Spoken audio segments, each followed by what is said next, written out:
مسند روحانیت کے تاجدار شہنشاہ ہند غریب نواز حضرت خواجہ معین الدین حسن چشتی رحمۃ اللہ علیہ کا 813واں عرس آپ کے آستانے پر منایا جا رہا ہے۔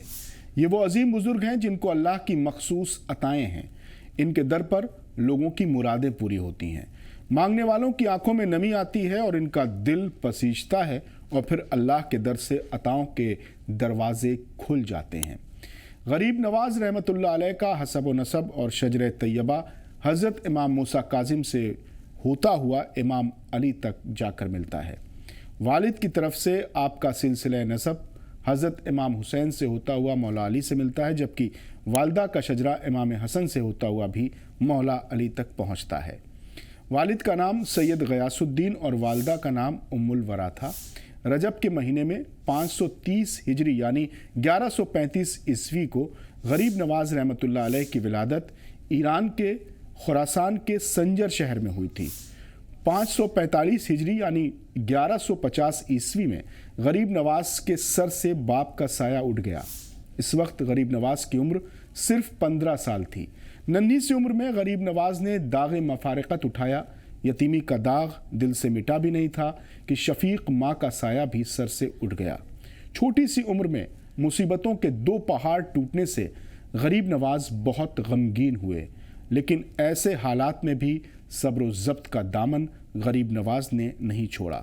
جلد ہی والد ماجد کا کاروبار نہایتی ہوشیاری کے ساتھ سنبھال لیا۔ مرحوم باپ کی پنچکی اور ان کے باغ کی دیکھ بھال آپ کو کرنی پڑی۔ غریب نواز دن بھر ٹہنیوں کو کاٹتے چھانٹتے، درختوں کو پانی دیتے اور نئے پودے لگانے میں مشغول رہتے۔ اسی کاشتکاری سے ہونے والی آمدنی سے آپ کا گھر چلتا۔ باغ کے علاوہ آپ کی پنچکی بھی چلتی تھی، جس سے شہر والے اپنا آٹا پسوایا کرتے تھے۔ ایک روز غریب نواز اپنے باغات میں مصروف تھے کہ ایک مہذوب جن کا نام ابراہیم قندوزی تھا آپ کے باغ میں آ پہنچے۔ مہذوب کو باغ میں دیکھ کر غریب نواز نے انہیں اپنے ہاتھوں ہاتھ لیا، درخت کے سائے میں چادر بچھا کر ان کو بٹھایا، پھر اپنے باغ کے کچھ انگور ابراہیم قندوزی کی خدمت میں پیش کیا۔ اس دوران مہذوب نے کچھ پھل کھائے اور اپنے کشکول سے، اپنے کٹورے سے روٹی کا ایک ٹکڑا نکال کر چبایا اور خواجہ کو کھلا دیا۔ تھوڑی دیر بعد مہذوب تو چلے گئے، لیکن روٹی کے اس ٹکڑے نے خواجہ معین الدین حسن چشتی کی زندگی ہی بدل دی۔ غریب نواز کے دل میں تبھی سے خیال آیا کہ دنیا کے سارے کام چھوڑ کر خدا کی یاد اور تلاش میں زندگی بسر کرنی چاہیے۔ اسی خیال میں آپ نے باغ اور پنچکی کو فروخت کر دیا اور راہ خدا کی طرف نکل پڑے۔ باغ اور پنچکی سے ملنے والی قیمت میں سے کچھ اپنے سفر کے خرچ کے لیے رکھ لیا اور کچھ غریبوں اور فقیروں میں بانٹ دیا۔ ان دنوں افغانستان کا سمرقند شہر علم و ادب کا مرکز مانا جاتا تھا۔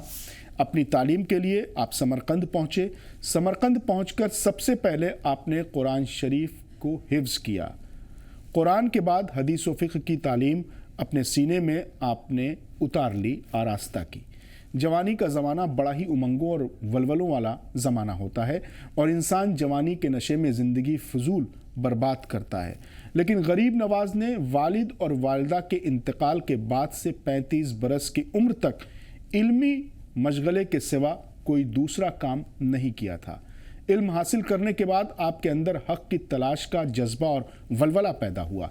حق کی تلاش میں آپ لمبی دوری طے کرتے ہوئے عراق کے بغداد پہنچے۔ بغداد میں اس وقت ایران کے نیشاپور کے بزرگ خواجہ عثمان ہارونی کی صوفیت اور تصوف کے چرچے تھے۔ آپ خواجہ عثمان ہارونی کی خدمت میں پہنچے اور ان کے مرید ہو گئے۔ مرید ہونے کے بعد غریب نواز اپنے پیر و مرشد کی خدمت اور حکم کی تعمیل و تکمیل میں دم بھر بھی غافل نہیں ہوتے تھے، اور رات دن پیر کے سامنے کمر بستہ ہاتھ جوڑے کھڑے رہتے تھے۔ 20 سال کی خدمت کے بعد عثمان ہارونی نے کہا، معین الدین تمہارا کام پورا ہو گیا، اور خلافت کا حکم نامہ بھی تحریر فرمایا۔ خلافت عطا فرما کر پیر و مرشد نے تمام نصیحتیں دے کر غریب نواز کو رخصت کر دیا اور خود گوشہ نشین ہو گئے۔ پیر و مرشد سے رخصت ہو کر خواجہ مکہ مکرمہ اور مدینہ منورہ کے سفر پر روانہ ہو گئے۔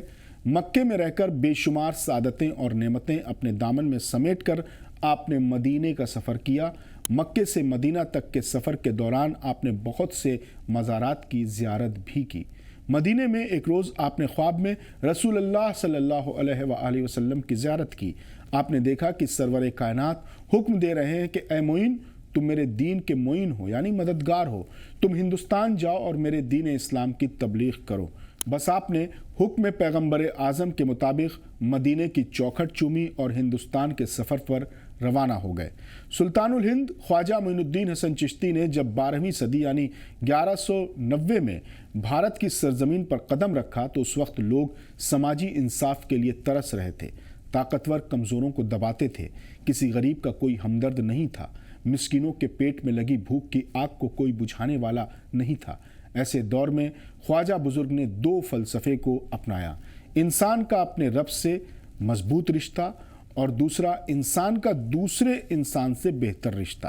اسلام کی تعلیمات بھی یہی ہے، یعنی عبادت رب اور فلاح انسانیت۔ ہندوستان کے سلطان نے اپنی خانقاہ میں اسی اصول پر لوگوں کے کردار کو سنوارا، سماجی برابری کا پاٹھ پڑھایا، بھوکوں کو کھانا کھلایا، یتیموں کی پرورش کی۔ حالانکہ غریب نواز نے 1236 میں ظاہری دنیا سے پردہ کر لیا، لیکن صدیاں گزر جانے کے بعد ایسا لگتا ہے کہ غریب نواز آج بھی زندہ ہیں اور اپنے در پر آنے والوں کی جھولیاں بھر رہے ہیں۔ یہ داغ کہاں تک رنج سہے، تم سے نہ کہے تو کس سے کہے، تم آل نبی اولاد علی سلطان الہند غریب نواز۔